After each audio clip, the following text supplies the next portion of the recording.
आदाब, JKC news के उर्दू खबरनामे में आपका खुशामदीद। मैं हूं आपके साथ आलम खान हकला। आगे बढ़ने से कबल आइए नजर डालते हैं इस वक्त की अहम सुर्खियों पर। जम्मू के सुंजवा इलाके में SIA की छापेमारी, एक मोबाइल फोन और 2 सिम कार्ड जांच के लिए अपने कब्जे में लिए गए।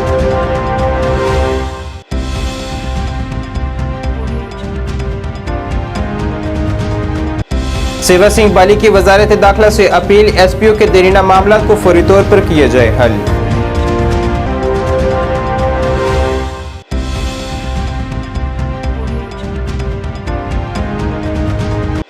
ट्रैफिक ज़ाब्तों के खिलाफ वर्जी करने वालों पर ट्रैफिक पुलिस और NCC कैडेट आई हरकत में के लोगों के किए गए चालान।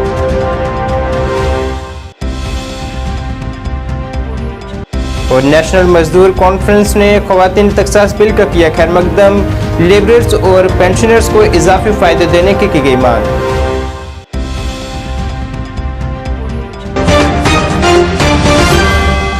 अब खबरें तफसील से।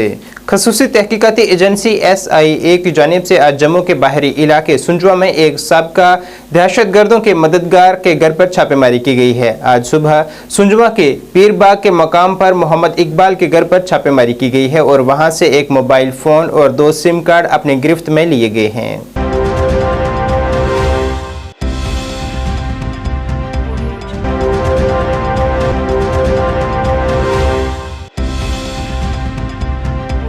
SPOs के लिए अपनी लंबी लड़ाई लड़ रहे BJP लीडर सेवा सिंह बाली ने वजारत दाखिला से अपील की है कि SPOs का मामला फौरी तौर पर हल किया जाए। उन्होंने हुकूमत से मुतालबा किया है कि SPOs के लिए बाकायदा पॉलिसी बनाई जाए और उनकी तनख्वाहों में इजाफा किया जाए और उन्हें वक़्त पर तनख्वाह फराहम की जाए। हमारे जो देश के honourable home minister Amit Shah साहब हैं, मैं उनसे स्ट्रांग अपील करना चाहूँगा। जिस तरीके से आप सभी जानते हैं कि हमारे जम्मू कश्मीर लद्दाख के अंदर जो हमारे SPOs भाई काफ़ी संघर्ष कर रहे हैं, अपनी ड्यूटियां सरअंजाम दे रहे हैं। उनका जो मुद्दा है, जो उनकी डिमांड्स हैं, जो उनके मसाइल हैं, वो काफ़ी समय से चल रहे हैं और आज तक हल नहीं हुए हैं। तो मैं आपके चैनल्स के माध्यम से ऑनरेबल होम मिनिस्टर साहब से अपील करना चाहूँगा कि हमारे जम्मू कश्मीर लद्दाख के SPOs की जो रेगुलर पॉलिसी का मैटर काफ़ी समय से जम्मू कश्मीर के LG एडमिनिस्ट्रेशन, पुलिस एडमिनिस्ट्रेशन के पास पेंडिंग है, उस पर फौरी तौर पर अमली जामा पहनाया जाना चाहिए। जिसमें हमारी मुख्य डिमांड्स ये हैं कि हमारे जम्मू कश्मीर लद्दाख के SPOs की रेगुलर पॉलिसी फौरी तौर पर फ्रेम की जाए, साथ ही साथ उनकी सैलरी में इजाफा किया जाए और जो केसेस पुलिस हेडक्वार्टर में एज़ पर पुलिस रूल जो उनका बना हुआ है रूल, जिसके तहत साइटेशन से रिलेटेड, सपोर्ट से रिलेटेड और ITI से रिलेटेड जिन केसेस को प्रायोरिटी पे कन्वर्शन किया जाता है, वो केस भी पुलिस हेडक्वार्टर में पेंडिंग है। और कल मैं पुलिस हेडक्वार्टर श्रीनगर में भी गया था और वहाँ पर भी मैंने हायर अथॉरिटी से रिक्वेस्ट की है और मैं आपके चैनल के माध्यम से ये डिमांड करना चाहूँगा कि उन केसेस पर भी फौरी तौर पर बोर्ड मीटिंग करके उन पेंडिंग केसेस को भी हल किया जाए। और साथ ही साथ जो हमारे SPOs का मसला है, जिसमें सैलरी उनको आजकल जो टाइमली नहीं मिलती है, उनको फौरी तौर पर सैलरी जो है टाइमली दी जाए, जो कि ऑलरेडी हमने government of India home ministry से एक आर्डर इशू करवाया था, जिसमें जम्मू कश्मीर के एडमिनिस्ट्रेशन को क्लियर डायरेक्शन दी गई थी कि जम्मू कश्मीर लद्दाख के SPOs को हर महीने 7 तारीख से पहले सैलरी दी जानी चाहिए। मगर बदकिस्मती से हमें सुनने में आता है कि कई महीने ऐसे होते हैं जिसमें SPOs को काफ़ी देर से सैलरी मिलती है। ये भी उनके साथ सरासर नाइंसाफ़ी है। और यूनिफॉर्म का पैसा 3000 रुपये के हिसाब से उनको टाइमली दिया जाना चाहिए। और ये केस जो है ऑलरेडी ऑनरेबल हाई कोर्ट में भी चल रहा है, उसमें भी हमने हेयरिंग के लिए रिक्वेस्ट की है कि फौरी तौर पर हेयरिंग हो जाए। और मैं ऑनरेबल होम मिनिस्टर साहब से अपील करना चाहूँगा कि वो इन मसलों के ऊपर तमाम हमारे जम्मू कश्मीर लद्दाख के SPOs जो काफ़ी समय से इंतज़ार कर रहे हैं अपने इंसाफ के लिए, तो उनको इंसाफ दिया जाए और होम मिनिस्टर साहब को चाहिए कि वो ज़ाती तवज्जो। नेशनल मजदूर कॉन्फ्रेंस के सदर सुभाष शास्त्री की जानिब से आज जम्मू में एक प्रेस कॉन्फ्रेंस की गई है, जिसमें मरकजी हुकूमत की जानिब से हाल ही में मंजूर किए गए खवातीन तखसास कानून बिल का खैर मकदम किया गया है और वज़ीर आज़म नरेंद्र मोदी का शुक्रिया भी अदा किया गया है। उन्होंने इस दौरान हुकूमत से अपील की है कि महंगाई भत्ता, DA एरियर्स और 8वें लेबरर्स और पेंशनर्स को तबके को फ़ायदे दिए जाएं, जो कि इन फ़ायदों को बड़ी बेसब्री से इंतज़ार कर रहे हैं। उन्होंने पुरानी पेंशन स्कीम की बहाली का भी मुतालबा किया है। संसद के विशेष अधिवेशन के दौरान देश की करोड़ों महिलाओं को लोकसभा तथा विधानसभा में 33% आरक्षण का बिल पारित करने के लिए मैं भारत के प्रधानमंत्री श्री नरेंद्र मोदी जी का आभार प्रकट करता हूं, इस आशा के साथ कि इस बिल को क्रियान्वित करने के लिए जल्द से जल्द प्रयास शुरू कर दिए जाएंगे। जो कार्य पिछली सरकारों द्वारा 70 वर्षों में नहीं किया गया था, उसे मोदी जी ने करके दिखा दिया है। अब जबकि त्योहारों का मौसम आरंभ हो गया है, कर्मचारी वर्ग तथा पेंशनभोगी इस बात के लिए आस लगाए बैठे हैं कि कब जुलाई माह से देय 4% महंगाई भत्ते की किस्त को केंद्र सरकार जारी करेगी और साथ साथ 18 महीने का जो DA का बकाया एरियर है उसको भी कब जारी करेगी। मुझे आशा है कि प्रधानमंत्री महोदय इस और कड़ा संज्ञान लेंगे और आने वाले त्योहारों से पूर्व इन दोनों का भुगतान करके कर्मचारी वर्ग तथा पेंशनभोगियों को राहत पहुंचाएंगे। प्रधानमंत्री महोदय 8वें वेतन आयोग का मुद्दा आने वाले लोकसभा चुनाव में एक अहम मुद्दे के रूप में उभरेगा। मुझे आशा है जिस प्रकार महिलाओं को विधानसभाओं तथा लोकसभा में 33%। श्रीनगर राजबाग में ट्रैफिक पुलिस ने NCC कैडेट्स के हमरा एक खसूसी नाका लगाया, जिसमें ट्रैफिक ज़ाब्तों की खिलाफ वर्जी करने वालों पर कार्रवाई की गई और उनके चालान भी किए गए। इस दौरान ज़ाब्तों की खिलाफ वर्जी करने वालों की रहनुमाई भी की गई और उन्हें ट्रैफिक ज़ाब्तों पर सख्ती से अमल करने की तलकीन भी की गई।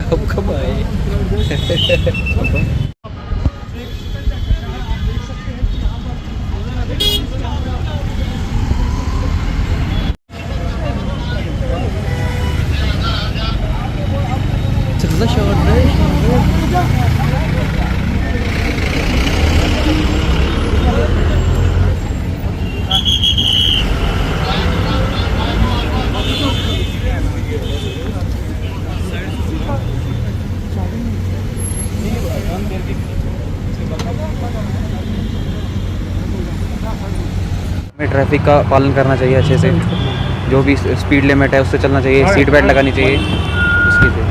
तो कितने वायलेटर सुबह से आपने पकड़े? कम से कम 10 to 15 तो पकड़ लिए, तो अभी और चल रहे हैं। क्या क्या वायलेशंस आपने पाई अभी तक? ज़्यादातर लोगों ने सीट बेल्ट नहीं लगाई है, कोई हेलमेट लगा रहा है और किसी के पास लाइसेंस ही नहीं है। ये आप मुझे बताइए कि अभी किस तरह का माहौल आप कश्मीर में देखा है? क्या अवेयरनेस पूरी तरह लोगों में आई है?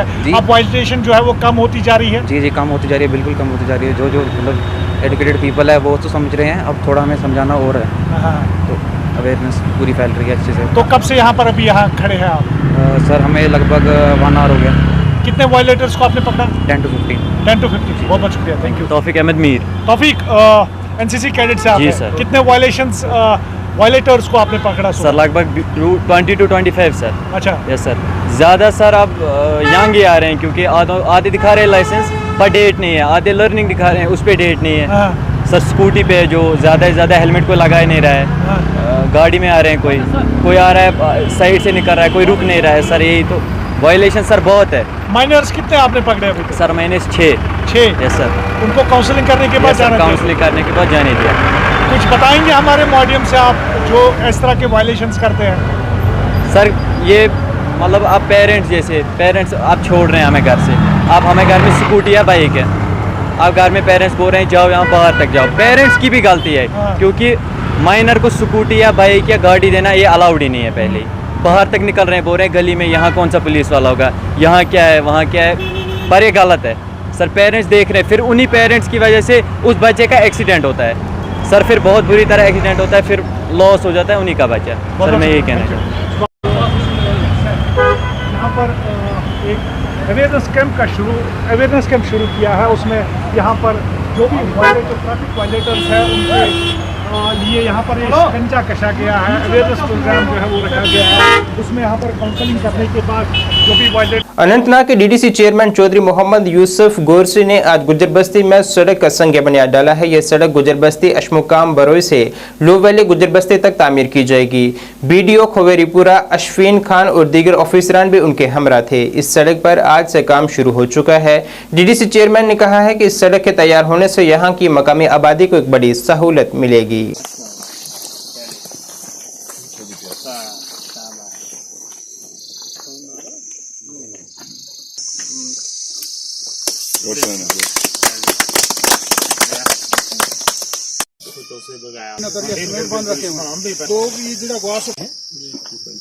हमेशा हमारा काम रहता है कि लोगों की जो प्रॉब्लम है उनको कैसे दूर करें, और सरकार भी चाहती है कि जो गांव का आखिरी मोहल्ला हो, आखिरी बंदा जो गांव का हो, वहां तक तामीर तरक्की पहुंचे। और उसी कड़ी में आज हमने बराए जो से लवली जो एक रोड जाता है, हमारा गांव जो ऊपर है उनको अभी तक रोड नहीं था, तो इंशाल्लाह उसके यूटी कैपेक्स में हमने ये रोड रखा है। आज उसकी फाउंडेशन डाली गई और इंशाल्लाह आज से काम शुरू होगा। ये लोगों की बहुत देरीना मांग थी, तो इसलिए मैं आज यहाँ के लोगों को मुबारकबाद पेश करता हूँ कि ये मसला जो है हल हो गया। और ख़ासकर मैं आरडीडी डिपार्टमेंट का बहुत ही मशकूर हूँ। दूर दराज इलाकों में अगर काम होता है वो सिर्फ आरडीडी डिपार्टमेंट के ज़रिए होता है। मैं अपने बीडीओ साहब का, एडब्ल्यू साहब का, इनका बहुत ही मशकूर हूँ कि ये लोगों के शाना बशाना रहते हैं, और आज उसे ये रोड जो है लोगों के लिए इसका काम शुरू करवा है।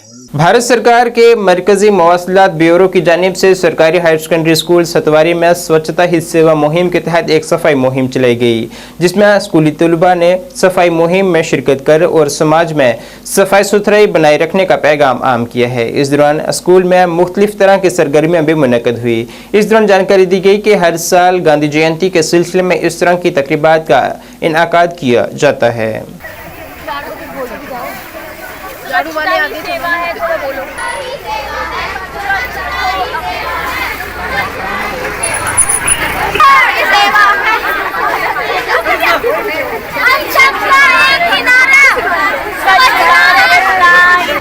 मैं Rajesh Sharma, central bureau of communication, regional office J&K की तरफ से आज का ये प्रोग्राम ऑर्गेनाइज़ किया हुआ है government higher secondary school girls Satwari में। हमारा मेन उद्देश्य आज के प्रोग्राम का ये था कि जो एक हम 15 दिन को सेलिब्रेट कर रहे हैं, 15 सितंबर से लेकर 2 अक्टूबर तक, जिसका नाम स्वच्छता ही सेवा है, वो पूरे इंडिया में सेलिब्रेट हो रहा है। और उसी का एक कड़ी है कि हम जम्मू में आज से शुरू कर रहे हैं और ये प्रोग्राम आगे भी कई दिनों तक कठुआ और सांबा डिस्ट्रिक्ट को ले जाएंगे। इसी के साथ साथ हमारे जो बाकी डिस्ट्रिक्ट्स हैं जम्मू कश्मीर के, वहाँ पे भी ये प्रोग्राम साथ में चलते रहेंगे। कि उन्होंने हमारे स्कूल को चुना इस स्वच्छता अभियान के लिए। ये स्वच्छता अभियान जो है ये हर साल गांधी जयंती के मौके पर जो है ये किया जाता है। तो इसमें आज के दिन हमने बच्चों में सेमिनार करवाया गया, पेंटिंग कंपटीशन करवाया गया, बच्चों में डस्टबिन बांटे गए, और अभी हम एक रैली निकाल रहे हैं जो कि पूरे कंटोनमेंट एरिया में जाएगी।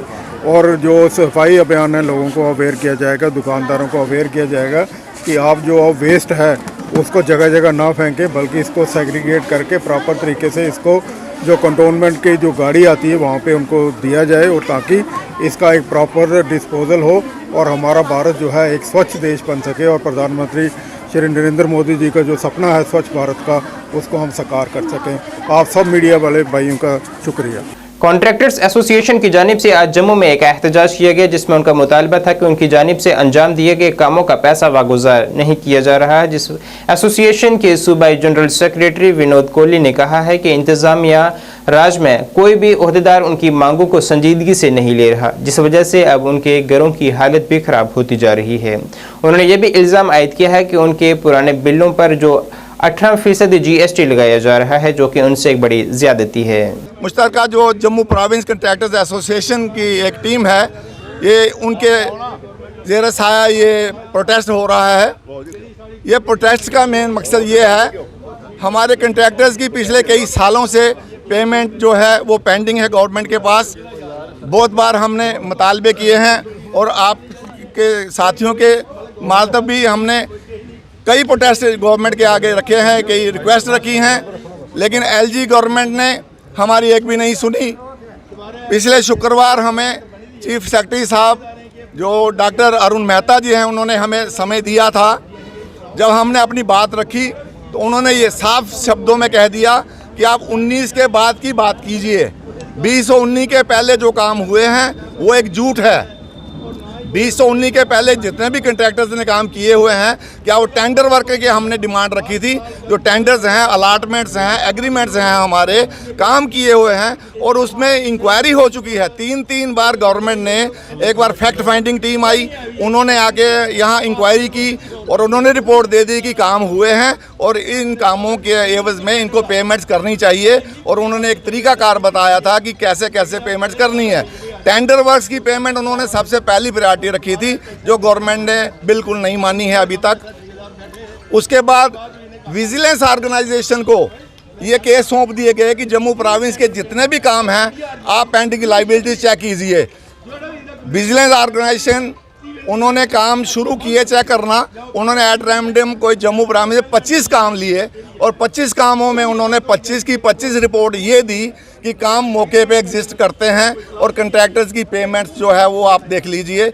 लेकिन हमारे पास इतना स्टाफ नहीं है कि जम्मू प्रोविंस में हुए पिछले 10 साल के सारे काम हम चेक करें, ना तो हमारे पास इतना समय है ना स्टाफ है। ये रिपोर्ट गवर्नमेंट को चली गई। उसके बाद हम गवर्नमेंट से मिले तो उन्होंने कहा कि हम आपकी पेमेंट रिलीज़ कर देंगे, लेकिन आहिस्ता आहिस्ता करके।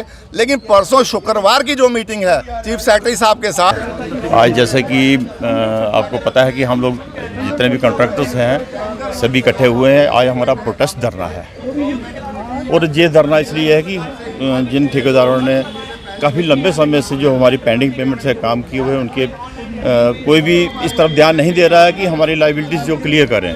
जब भी किसी ऑफिसर से मिलते हैं, आज ब्यूरोक्रेसी जो है वो हमारी बात सुन के राजी ही नहीं है। अगर उनसे हम अप्रोच करते हैं, टाइम लेते हैं और वो सीधी सी बात कहते हैं कि हमारे साथ पुरानी पेमेंट्स का जिक्र नहीं करना है, जो आगे की पेमेंट उनकी बात करो। वेयर है आगे की पेमेंट का भी इनका कोई सिस्टम नहीं है। जैसे हमने 10 साल पहले या 8 साल पहले ठेकेदारों ने काम किए हुए हैं। पहले हमारा GST था 12% और इन्होंने पुरानी पेमेंट्स के ऊपर भी 18% कर दिया है। उसमें एक ठेकेदार की जिसकी लाइबिलिटी ड्यू है, उसका क्या कसूर है? अगर हमने 10 साल पहले या 5 साल पहले काम ख़त्म कर चुके हैं तो 5 साल पहले जो इम्प्लीमेंट हुई थी GST वो हमसे हासिल करें। वेयर एज जिस काम की भी अगर नए पुराना काम किया हुआ नई पेमेंट करते हैं तो उसके ऊपर भी ये 18% चार्ज कर रहे हैं। ये तो सरासर जुल्म और अन्याय है।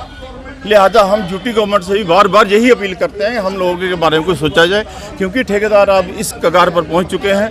किसी ने अपना घर गिरवी रख कर, किसी ने अपने बीवी के गहने गिरवी रख कर ये काम किए हैं।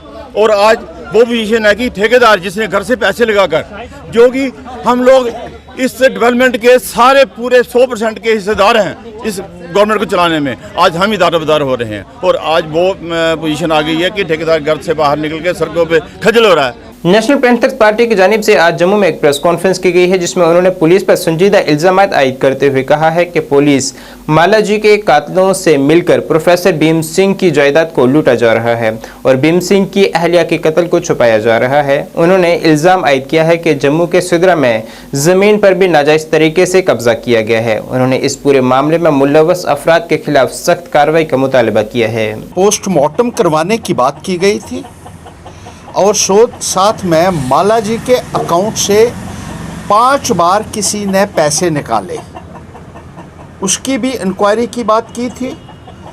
और साथ में भीम सिंह जी की ज़मीन किसी ने हड़प ली, जिसके ऊपर उन्होंने एक हट भी बनाई हुई थी। हट को जला दिया गया और भीम सिंह जी की ज़मीन के ऊपर कब्ज़ा कर लिया गया गैर कानूनी तरीके से।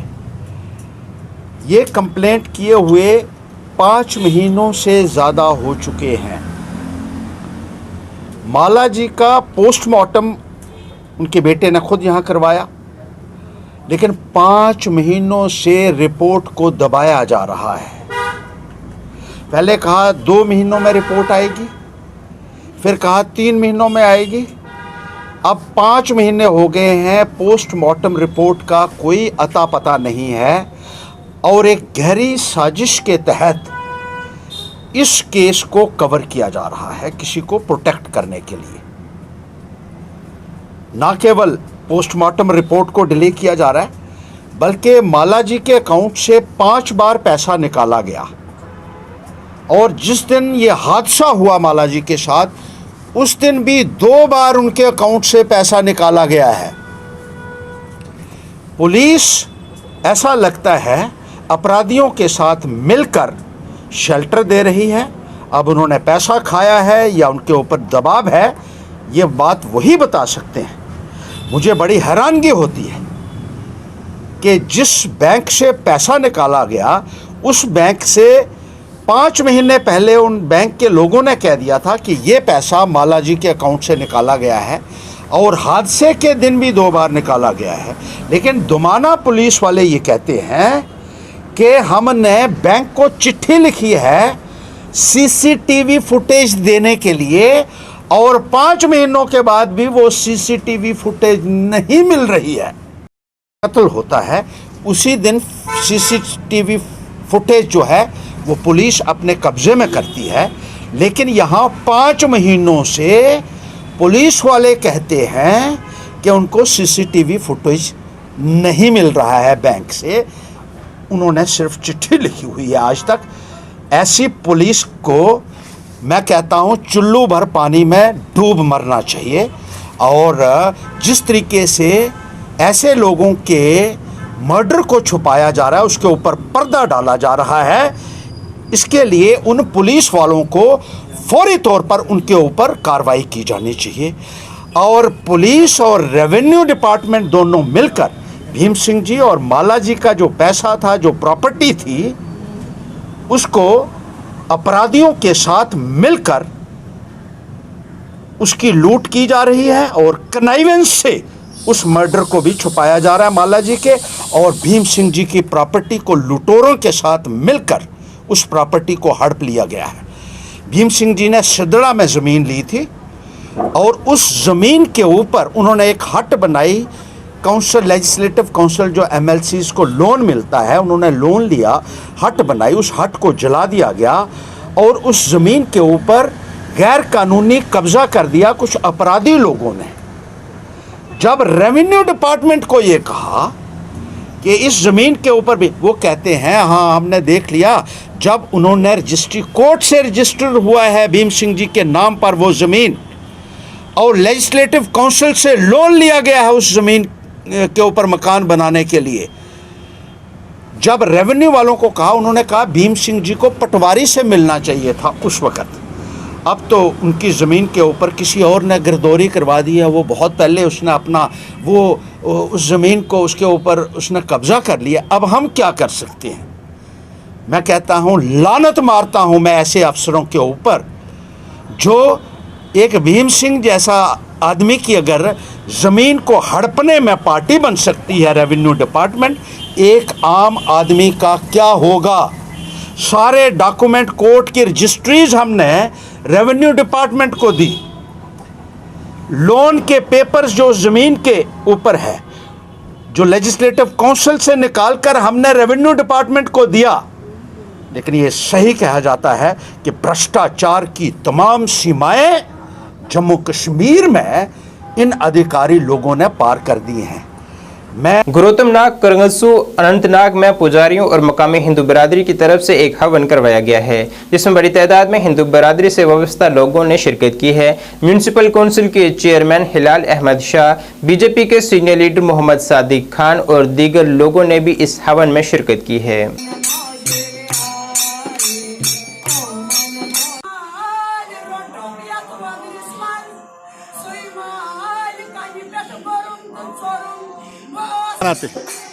इससे ये दर्शाता है कि जम्मू कश्मीर की जो मजहबी रवादारी है, मजहबी भाईचारा है, ये जम्मू कश्मीर ऋषियों और मुनियों की वादी थी। क्योंकि बदकिस्मती से कुछ इस मीठे मधुर भाईचारे को किसी की नज़र लगी थी, लेकिन अल्लाह का शुक्र है कि एक बार फिर जम्मू कश्मीर में वो अमन का माहौल, वो खुशियों का माहौल, बरादरी का माहौल, मजहबी रवादारी, भाईचारा, उस भाईचारे को कायम रखने के लिए मैं यहाँ आया हूँ। इनको मैंने मुबारकबाद दिया है। हमको पता है कि ये गौतम ऋषि का जो यहाँ पर आज जन्मदिन जो है उसका हवन हो रहा है। हमारा मानना ये है कि ये हमारा एक कश्मीर में एक कश्मीरियत जो कल्चर रहा है आज तक, उस कल्चर में आप देखें हमेशा हम सारे त्यौहार इकट्ठे मनाते थे।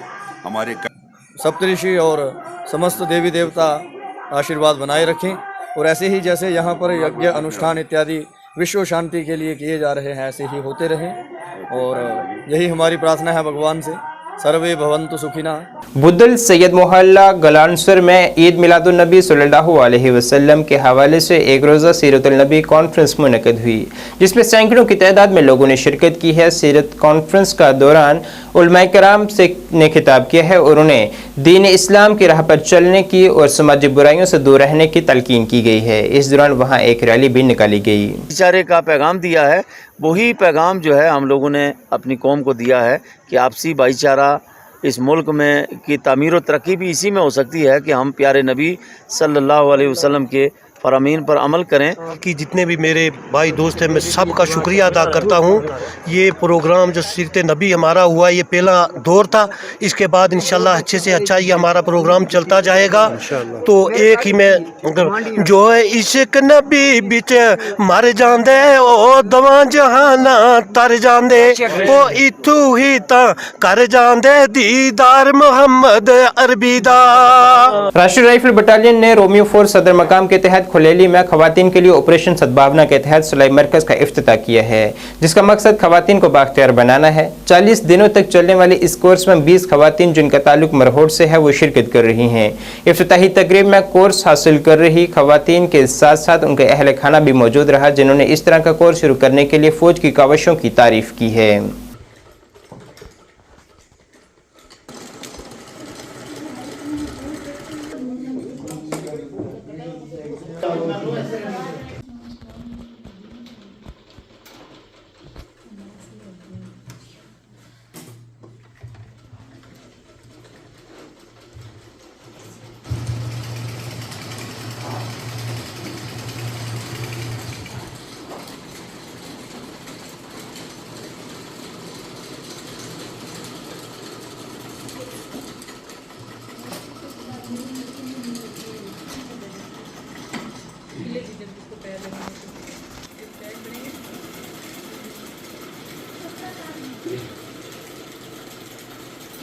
नाम खतीजा भी है और मैं इधर गांव बड़ा कलाली में रहती हूँ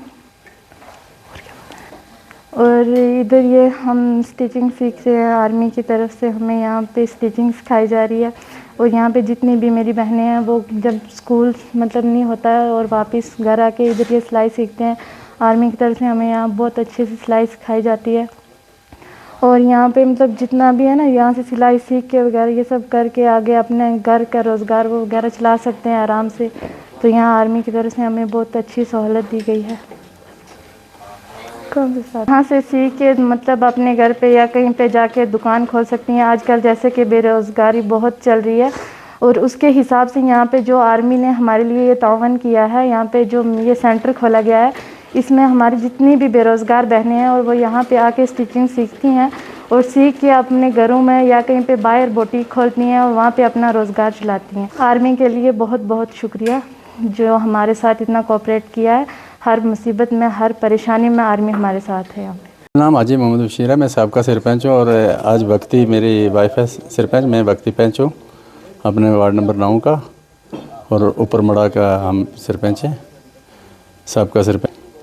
और ये हम अरे जो ये यूथ क्लब चल रहा है ये फ़ौज की तरफ से चल रहा है और फ़ौज ने हमारी बहुत भरपाई की है, बहुत अच्छी, बहुत हमारा ताउन कर रही है हमारे साथ भरपाई का। और ये सिलाई सेंटर का ये बच्चियों का मामला जो ये भी उन्होंने सेंटर खोला है अपनी तरफ से और चल रहा है, अच्छा चल रहा है कारोबार। इसको बच्चियों को रोज़गार मिल सकता है, बच्चियों को थोड़ा जो देखभाल हो सकती है, अपनी रोटी रोज़ी की कुछ न कुछ कर सकते हैं अपना देखभाल।